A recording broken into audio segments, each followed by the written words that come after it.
Il Sambapoli quest'oggi è stato spettatore di una partita emozionante e tiratissima, in cui le due squadre hanno giocato mettendo in campo tutta la grinta e la voglia di cui disponevano. La Delta Informatica Despa Supermercati Trentino Rosa tornava in campo dopo pochissimi giorni a causa dei recuperi accelerati delle partite rinviate a causa Covid, mentre Savino del Bene Scandicci ha potuto svolgere la sua settimana standard di allenamenti in preparazione alla partita. Il risultato finale del match è 3-0 per Scandicci, con il primo e il terzo set terminati 25-21 entrambi e il secondo i vantaggi 29-27, insomma una partita per cuori forti. Nel primo parziale si viaggia punto a punto, con Scandicci che conduce 8-6, 16-14, 21-19, poi riesce a piazzare un mini break e soprattutto con Lubian porta la Savino sul 25-21.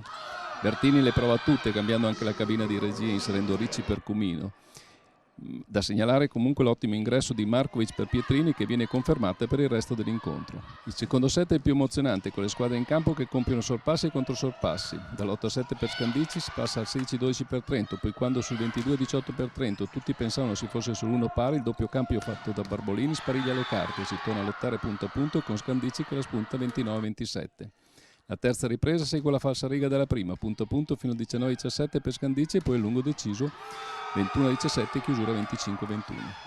Terminato sulla carta il girone d'andata, il prossimo turno vedrà mercoledì 25 entrambe le squadre ancora in campo. Trento ospiterà la Saugella Monza, mentre Savino del Bene ospiterà la Bosca San Bernardo Cuneo. Per noi questa partita era importantissima, questi 3 punti ci servivano, sapevamo di venire qua e di trovare una squadra tosta, infatti è stato così perché nonostante il risultato 3-0 però il secondo set comunque i vantaggi e ci hanno messo in difficoltà. Siamo penso state molto brave e ciniche a chiudere nei momenti importanti e non dare spazio a loro.